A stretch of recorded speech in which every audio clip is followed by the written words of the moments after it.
Hi అందరికీ. అయితే ఇది వచ్చేసరికి చీర కుర్చీలు అనమాట. కట్ వర్క్ మోడల్ ట్రై చేసిన ఫస్ట్ టైము. అయితే మామూలుగా వచ్చేసరికి నేను కట్ వర్క్ మోడల్ ఒక క్లాత్ తీసుకొని దానిపైన క్యాన్వాస్ పెట్టి కట్ వర్క్ మోడల్ గీసుకొని ఆ తర్వాత దానిపైన స్టిచ్ చేసుకొని వచ్చిననమాట. మొత్తం నీట్గా స్టిచ్ చేసుకొని వచ్చి ఆ తర్వాత దాన్ని ఉల్టా తీసేసి దానిపైన స్టిచ్ కూడా వేసుకొని ఇప్పుడు మనకు ఏదైతే క్లాత్ వచ్చిందో ఆ క్లాత్ని అటు సైడ్ తిప్పేసి దానికి ఎమింగ్ చేసేసిన అనమాట. కుట్టు కూడా కనబడకుండా నీట్గా వచ్చేటట్లు ఎమింగ్ చేసి పెట్టేసినాము.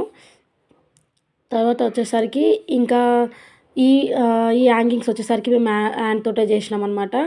రెడీమేడ్ కూడా ఏం యూజ్ చేయలేదు. మామూలుగా అయితే నేను రెడీమేడ్వి యూజ్ చేస్తుంటే అయితే రెడీమేడ్ యూజ్ చేయకుండా ఈ విధంగా మిషన్ తోటి ఫస్ట్ చుట్టుకున్న నీట్గా చుట్టుకొని ఆ తర్వాత బీడ్స్ ఎక్కించుకున్నాం అనమాట. బీడ్స్ ఎక్కించుకొని ఈ విధంగా యాడ్ చేసినాం దాన్ని. అన్ని చిన్న చిన్న పూసలన్నీ యాడ్ చేసి ఆ కట్ట అయితే మనకి ఆ కట్ట ఏదైతే వచ్చిందో ఆ కట్టు మధ్యలో ఈ ఈ ఈ కుర్చీలను తీసుకెళ్ళి కుట్టేసేయాలి. ఇంకా ఇంతే అనమాట. ఇంకా ఎంత బాగా వచ్చిందంటే అంత బాగా వచ్చింది. మొత్తం కుట్టిన తర్వాత అయితే మస్తు అనిపించింది. చాలామందికి కూడా నచ్చింది డిజైన్. అయితే ఫస్ట్ టైం ఈ కట్ వర్క్ మోడల్ నేను ట్రై చేసిన. చాలా అంటే చాలా బాగా వచ్చింది. కస్టమర్లు కూడా చాలా బాగా నచ్చిందని అన్నారు.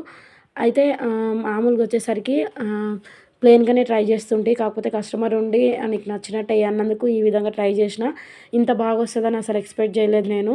అసలు కొంగు వేసుకున్నప్పుడు కూర్చుంటుందా కూర్చోదా అనే డౌట్ కూడా నాకు వచ్చింది.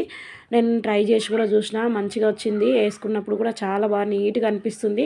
మనం ఏదో ఎక్స్ట్రా క్లాత్ వేసి తిప్పేసినట్టు కూడా ఏం అనిపించలేదు. స్టిప్గా అట్లనే ఉండిపోతుందేమో అనుకున్నా నేను. కాకపోతే అట్లా ఏమి ఉండకుండా మంచిగా మనకు నార్మల్గా ఎట్లా అయితే వస్తుందో అట్లనే వచ్చింది. చాలా బాగా వచ్చింది. నీట్గా కూడా అనిపిస్తుంది మంచిగా.